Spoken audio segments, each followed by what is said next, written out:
Rotary phones. Horse and buggy, still the mode of transportation.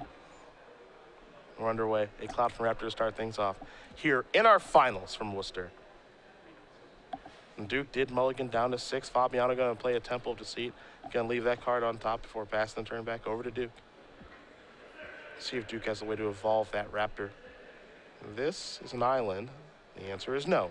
As Fabiano draws the card that he kept, and he will play a Thoughtseize. So Fabiano will see 2 copies of Thassa along with a Nightveil Spectre and a copy of Nykthos. A tough hand to Thoughtseize here. There's an uncastable, as of right now, Nightveil Spectre and a redundant copy of Thassa. One thing to keep in mind here, Fabiano does have detentions here, 4 copies to be exact. Also does have 4 copies of Supreme Verdict to wipe away the creatures. 4 Azorius Charms. Seems like a lot of those, but he is a big fan of that card. As am I. Azorius Charm is busted. It's got a bad rap. Cutting that card always struck me as nonsense. The logic applied. I lost that match. I drew too many copies of Azorius Charm. A Temple of Silence. Couldn't figure out anything to do with them. As Fabiano will take a look at the scry here. Just all these dead draws. Gonna leave it on top very quickly. You saw Fabiano with the Thoughtseize take the Nightveil Spectre. So here's Thassa. There will be no evolution, of course, for Cloudfin Raptor. You have to imagine that Fabiano probably has some number of detention spheres now at the ready. Here's another copy of Thoughtseize. So there goes the Thassa.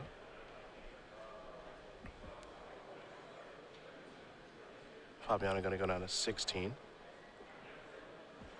There's an island. Simply pass the turn back. Will Gerard over to Duke, who does get the opportunity to scry here with Thassa. Smooth things out a little bit. Top card's going to go to the bottom. We know Duke has an island in his hand. We'll find out what he can add to it in just a moment. Looks like another island. So there is that. Just going to pass the turn back over to Fabiano. Will Duke. Fabiano quickly going to draw his card. Move towards his 4th turn. You get the feeling it's going to be hard for Reid to beat either Supreme Verdict or Detention Sphere this game, the way that's shaping up. Temples of Deceit. Top card stays on top. Fabiano going to pass it back. 3 mana at the ready. Top card goes to the bottom yet again here for Duke. A mystery card is drawn. We know he has an island. Looks like he's got another spell to cast now. This is a Tidebinder Mage. We'll see if that's allowed to resolve.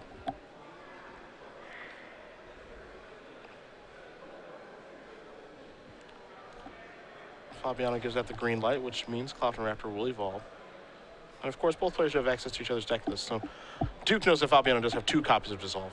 But pretty light on counterspells. Yeah. Usually, Esper control decks, there's 4 Dissolves and some number of syncopate effects. Gerard's list taps out so much more because of Ashiok. It doesn't want to play a lot of counterspells. Cloudfin Raptor will come across here for 1. Fabiano's going to go down to 15. Detention Sphere was the draw. Pretty important one. Here's a Thoughtseize. Make sure the path is clear. Fabiano going to go down to 13. Just going to take a look at an island. There's a Hallowed Fountain comes into play tap. There's a D-Sphere on the Thassa. So now Fabiano's got to beat the creatures. And beating this crew right here, probably not the hardest. Oh, this motley crew? This squad. Win for 3 comes the squad. Fabiano's going to go down to 10. Duke will play that island before passing the turn back. Fabiano will quickly untap and draw. We'll see if he has a Supreme Verdict to clear things up. There's a Mutavault, and there is a Verdict. So away goes the Raptor and the Tidebinder Mage. Fabiano's beginning to turn the corner a little bit. He's dealt himself quite a bit of damage from Thoughtseize, but he has stabilized at 10. There is a Revelation right now for 3. Gerard going to draw 3 and gain 3 up to 13 he goes. I do love the main phase Rev there just because he can make sure he hits a land. One of the lands he hit was a Temple, leaves that card on top. Now all he needs to do is just find one of his ways to win. That's all it takes. Anything will do from here. You can see the look on Reid's face. He's playing out the stretch here. He knows he's basically doomed. Here comes the Mutavault. Duke going to go down to 18. Fabiano just going to pass the turn back. Duke with 3 mana. This is a Nightveil Spectre. See if Fabiano has any way to get that off the board. As it does resolve. Here comes Mutavault. I believe this is the attack of a man with an Azorius Charm. I have a feeling you're correct. 4 of them again in Gerard's deck. And Gerard can comfortably trade card for a draw step like that, because he is up so much on resources. Nightfall Spectre will come right back into play. Fabiano take a draw here. See if we see the same song and dance again. And we will. He says, I'll block. I'll Azorius Charm again. Pass it back. There's Nightfall Spectre.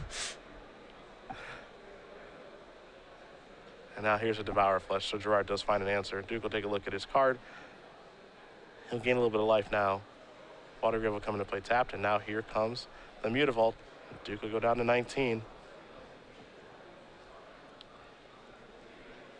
Now Reid with the Tidebinder Mage. There is a Doomblade to get that off of the table. Fabiano untap all those lands. Temple of Deceit going to come into play. Quickly put the top card to the bottom. And just going to pass the turn back. Gerard being very aggressive with his removal there. I'm surprised to see him that quickly fire off the Judge Familiar, we will have a bit of a response to you, little bird. Now that makes a lot more sense for Gerard to Doomblade there if he just wanted to clear out his hand and make sure. That's exactly what I think he's doing. It's just clear everything out. Revelation will resolve in the face of the Familiar. This is 6 mana. There is an Elspeth, Sun's Champion. Elevator going to go up to 5. 3 soldier tokens incoming. You've seen Gerard playing very quickly now. Very happy with this position, and I would be too. He beat Sigris in about 15 minutes with his Esper control list. So. Yeah, it didn't take long. This is the problem game 1. With Reid having no counter spells and his deck is just a pile of creatures, it's very hard to beat Supreme Verdict. Here comes Judge's Familiar. One thing about Reid, never concedes. You got to beat him. Yeah, you got to deal lethal. You got to run him out of cards and make him draw a card. Yep. You got to, you know, yep. 10 infect counters, whatever it is, but you got to do it. Jace, Architect of Thought, going to come in, going to tick up, making that Judge's Familiar relatively irrelevant. You saw Elspeth tick up as well. Duke gripping a Domestication right now. He has a Cyclonic Rift. Yep. Doesn't want to use it just yet, though.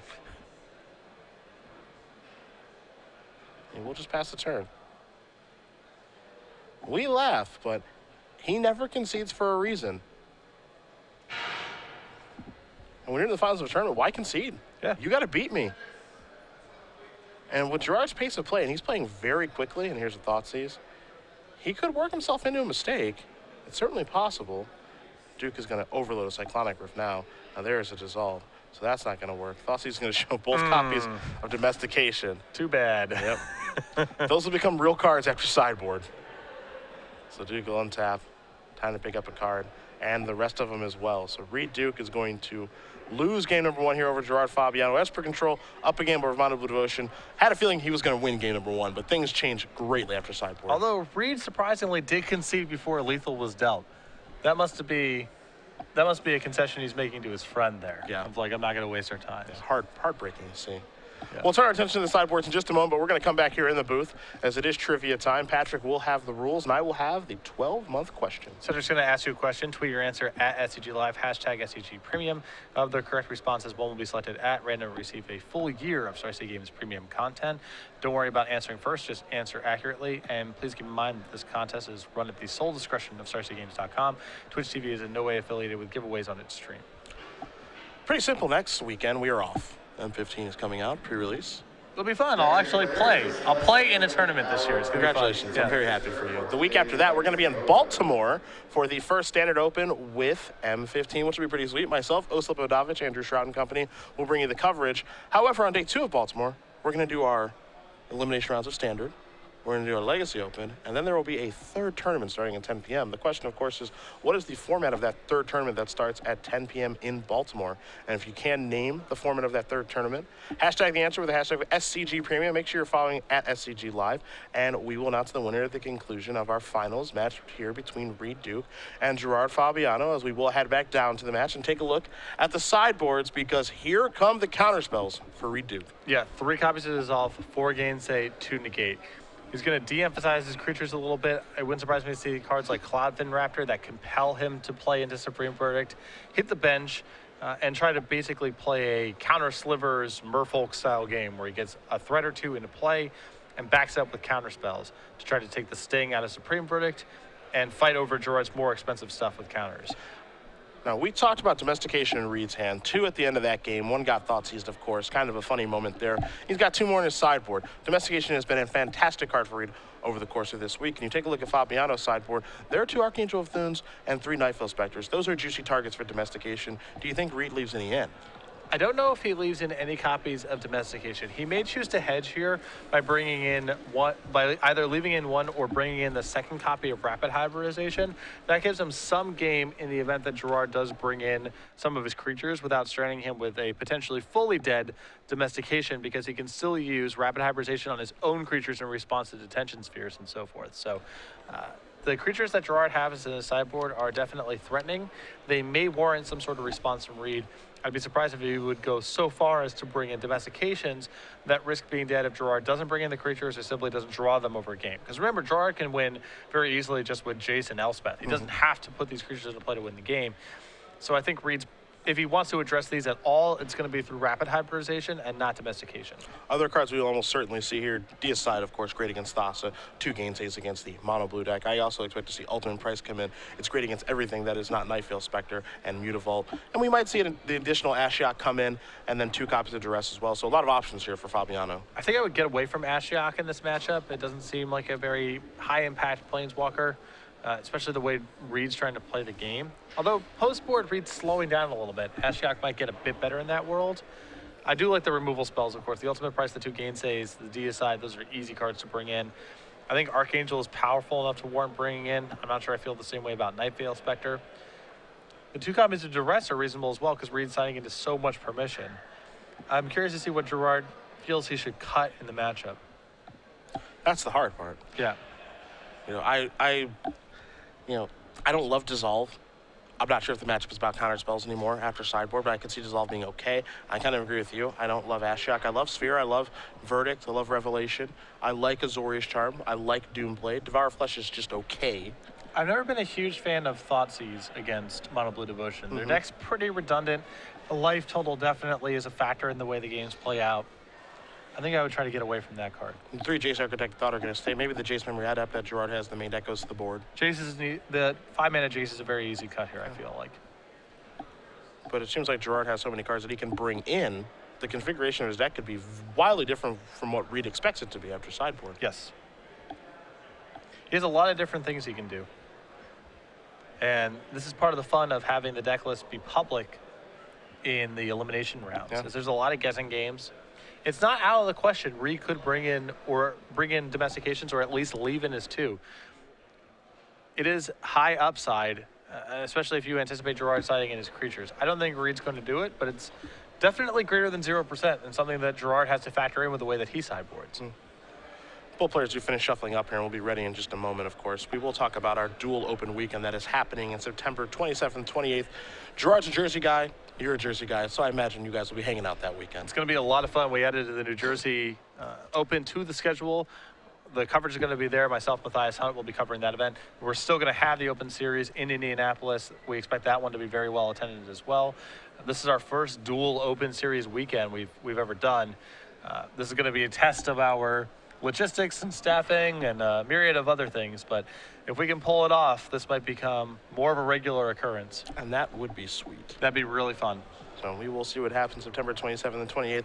Patrick Sullivan and Matthias Hunt will bring you guys the coverage from Edison, New Jersey. But we will also be there in Indy, my old stomping ground. So I look forward to seeing 2 opens that weekend, and I will be watching them. I will have my feet up somewhere. Yeah. I don't know quite where yet, but they will be up. Fabiano going to start things off here with a Temple of Deceit. You saw Duke play Nylon on his first turn.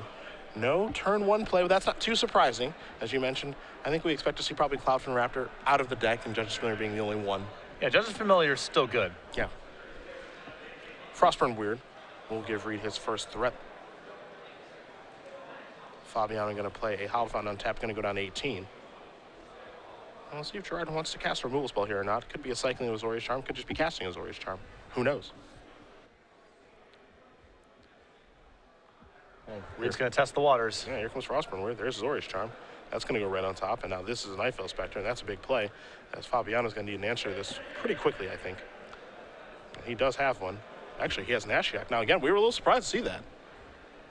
But I'm not too surprised. I know Gerard is a huge fan of this card. He is. And again, post-board, if Reid's going to be playing this slower sort of trying to shuck and jive, not get blown out by a Supreme Vert type of game, Ashiok can get a lot better.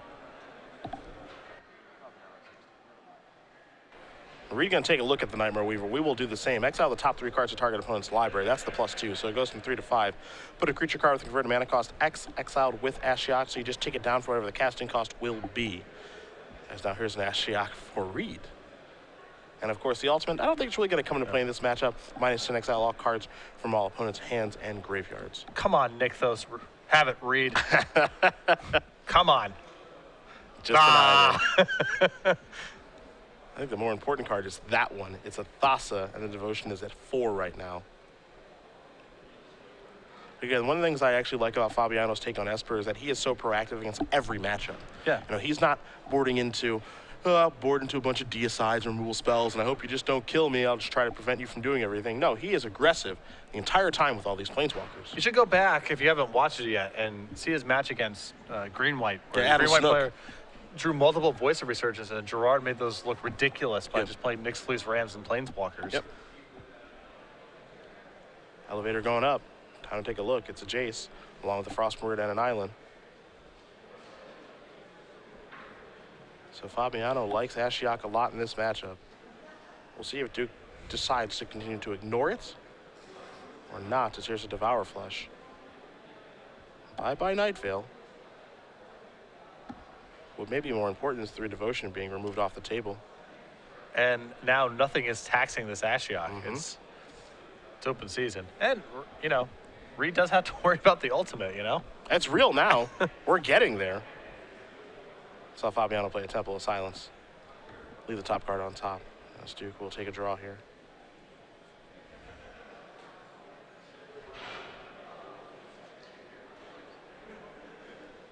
And there is an island from Duke.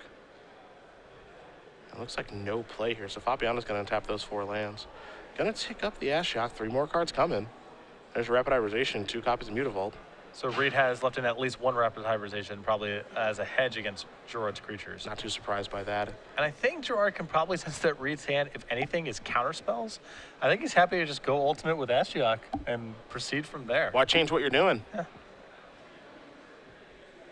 It's another time where Gerard has taken advantage of someone siding into a very reactive deck.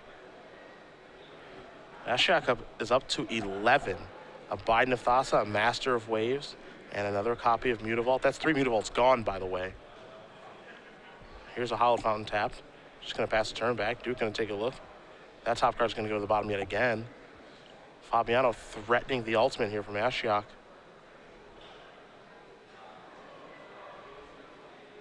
It's an island. Just going to pass the turn back. Are we going to see the ultimate? That's a shoulder shrug. Yeah, we sure are. I want to see this hand. Doesn't look like anything. 2 Gainsays. I think it's 3 Gainsays. 3 copies of Gainsay? Yeah, and a Nightfell Spectre. Well. And now here's Nightfell Spectre from Gerard. So now he's turning into the creature deck. We had a feeling we might see this. Top card going to go to the bottom. And Ashiok isn't going anywhere. No. Just keep going. And D-Sphere. Here's an attack for 2. The trigger is a Master of Waves. Oh. And that's worth casting. It'll play. Let's keep in mind, Gerard has built decks like this with Master of Waves in Esper Shells alongside Nightfell Spectre and Ashiok. So this is a familiar territory for him.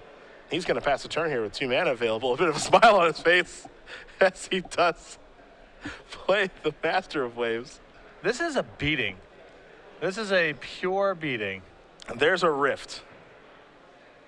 Does Fabiano have a gainsay? You see a smile on Reid's face. Can't really believe what's happening here. Yeah. Gerard's going to go reaching for some mana. We know he has gainsays in his deck after sideboard. He's going to play a Devour Flesh, and he's going to target himself and eat that Master of Waves. So some things get picked up here. Now Duke is going to untap. Let's see if Duke can get anything going. That top card looks like it may stay. he needs to get some stable source of devotion here so he can at least threaten some Thassa attacks down the line. He needs something like Bident or Jace, something that stays in play. Fabiano going to quickly untap. Here's 4 mana. There's a Jace. That's going to resolve. We're going downtown. Supreme Verdict and Nyx Fleece Ram and Archangel. Fabiano with a lot of creature decks. He's brought them all in. Yeah. Archangel's going to go to the grip. The Ram and the Verdict will go to the bottom. Does Fabiano have a land here? No, he's just going to play a Deicide. Ooh, boy. Reid will show an island. Here go the Thassas. It's not even inconceivable that Reid could get decked in this game because of Ashiok. I mean, he has no gas left in his deck, really. Well, it's time to draw a card. There's the island, pass the turn back. Fabiano going to quickly untap. Going to cash in the Jace. 3 cards coming. There's a Hallowed Fountain. This is an Azorius Charm, and that is a Supreme Verdict. Going to split the piles up. Charm will go to the bottom. Hallowed Fountain's going to come into play untapped. Here's a way for Fabiano to close the game out. However, a top deck dissolve. There's a gain save for that. So, Duke will draw a card. Going to pass the turn back over to Fabiano, who is really going to push his advantage now. There's a Nightfell Spectre pre-combat. Going to play the Archangel attack. Going to grow the Spectre into a 3/4. Of course, gain a little bit of life on the way. Now here's an Ashiok. There's a negate. The counterspells are coming off kind of at the wrong time here for Reid. Well, there was no good time for her to yeah, have it's it. really true. The entire game, it was either Ashiok's ultimate was looming or too much damage has already been done. Trigger from the Spectre. There's an island. Fabiano going to put that into play very quickly. It speaks to the larger point, though. Gerard sideboarded in such a way to make these counterspells matter less and less. This was a sculpted plan. It's not like Reid hasn't drawn a lot of counterspells. In fact, he has. Gerard just played the game in such a way to make them nonsense. We're going to take a look at all those cards that have been exiled by by Ashiok and Deicide. There's a Temple of Silence. This is an Elspeth. Going to make 3 soldiers. Pre-combat, of course. And here's an attack for 3, 4, 5, 6, 7, 8, 9. Nightfell Spectre going to come in over here. And Duke will take one more draw step, and he's going to extend the hand. Gerard Fabiano is our standard open champion here in Worcester. And Reid can only chuckle. What can you say about that? That was a beating. that was a beating. That was so fast. And I mean, you can see exactly why Gerard was able to get through Mike Sigris so fast as well. I really like the way that Gerard set it up post-board. It's almost like he's taking the Mono Blues plan against him and taking advantage of that. Yeah. If they're going to play this, I'm going to put one threat into play and protect it with counterspells, then suddenly cards like Nyx Fleece Ram become very good. Yep. If they're only attacking you with a Frostbird Weird or a Tiebinder Mage, all of this is just compelling them to play more stuff, to tap out more frequently. It takes a lot of the air out of their counterspells, and just playing to the board, playing this more proactive game and not sitting on your heels does a lot to remove the impact of the counters as well. So Gerard doing a very good job of anticipating how Mono Blue sideboards against him and doing sideboarding properly in return, and now he's a standard open champion.